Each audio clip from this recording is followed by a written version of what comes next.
বান্ধবীর বাসায় এসে টাকা চুরির অপবাদ পেয়ে হতভম্ব হয়ে রয়েছে নূপুর।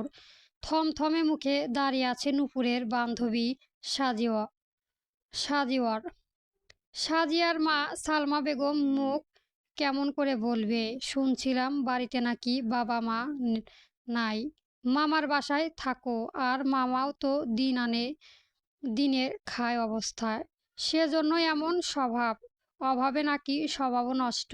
নূপুর কিছু বলবে এর আগেই সাজিয়া বলে উঠল, মা এসব কেমন কথাবার্তা? তুমি নিশ্চিত হচ্ছ কিভাবে যে নূপুরি এমন কিছু করেছে? আন্দাজে এসব জঘন্য কথা আমার সামনে বলবে না বলে দিলাম। এই তুই চুপ থাক। এই মেয়ের সাথে মিশতে মিশতে যে গোল্লায় গেছিস জানি আমি। নূপুর এবার উঠে দাঁড়ায়। এই তো ১.৫ ঘন্টা আগে সাজিয়াদের বাসায় এসেছিল। মূলত সে আনতে চায়নি, সাজিয়াতি জোর করে এসেছে তাকে এখানে। সাজিয়াদের পরিবারের অবস্থা ভীষণ ভালো। এই পুরো ফ্ল্যাটটা সাজিয়ার বাবা কিনেছে। এই নিয়ে সাজিয়ার মা নূপুরকে বসিয়ে গল্প করছিল, সব আত্মগরিমাই গল্প। কত টাকা আয় করেন, ফ্ল্যাটের দাম কত, সব নিয়ে কথা বলছিল। নূপুর চুপ করে মাথা নিচু করে বসেছিল। সালমা বেগম যে তাকে নিচু করেছিলেন তা তো বুঝতে বাকি থাকে না। নূপুরের বাবা মা নেই, ছেলেবেলা কার অ্যাক্সিডেন্টে মারা গেছে নূপুরের বাবা মা। নূপুরের বাবা পরিবারের কেউ নূপুরকে নিজেদের পরিবারে নিয়ে যায়নি, বরং নূপুরের গরিব মামা নিজের মেয়ের মতো মানুষ করেছে নূপুরকে। ছোট একটা ফ্ল্যাট বাসায় থাকে তারা, নূপুর আর সাথে নূপুরের মামাতো বোন বর্ণা। নূপুরের চাইতেও ৩ বছরের ছোট, বেশ ভালোই চলে যায়। নূপুর নিজেও টিউশনি করিয়ে টাকা পেয়ে মামাকে সাহায্য করে, তবে তার মামা রিপন সাহেব নূপুরের থেকে টাকা নেয় না। পেশায় তিনি একজন বেসরকারি অফিসারের কর্মকর্তা। এদিকে সালমা বেগম নূপুরকে উনার বাসায় ঘুরিয়ে দেখালেন, তখন নিজের রুমে নিয়ে গিয়ে নানান কিছু বললেন, আবার রুমে বসিয়ে নূপুরকে রেখে চা আনতে গেলেন। আসার পর চা দিলেন তিনি নূপুরকে, নূপুর নিল না।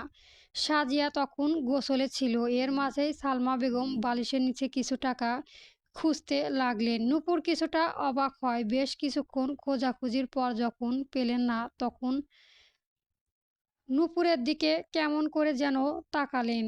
অজানা ভয় আর সংকোচ নূপুরের চোখ নেমে আসে। সালমা বেগম ঝাঁঝালো গলায় তৎক্ষণাৎ উনার ক্যাশে রাখা ১০,০০০ টাকা চুরির অপবাদ দিয়ে বসলেন নূপুরকে।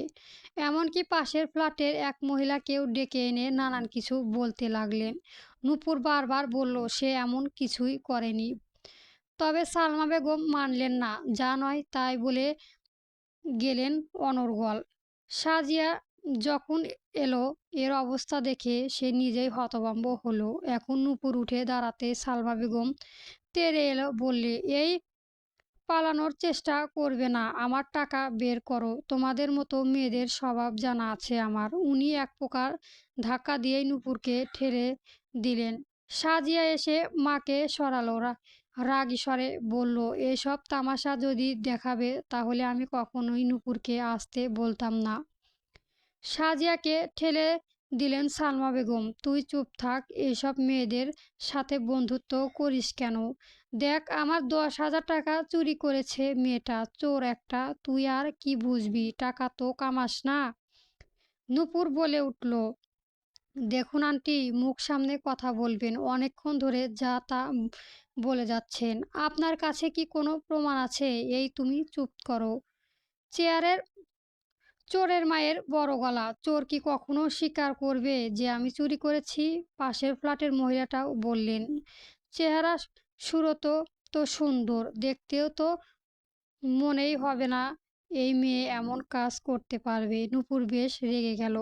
গুরুজনদের শ্রদ্ধা করতে হয়, উচ্চ আওয়াজে কথা বলতে হয় না, এই শিক্ষাই সে পেয়েছে ছোট থেকে। তবে গুরুজন যখন গুরুজনের মতো আচরণ না করে, তখন এসবের বিরুদ্ধে না চাইলেও যেতেই হয়। নূপুর শক্ত গলায় বলল, মুখ সামনে ভেবেচিন্তে কথা বলবেন।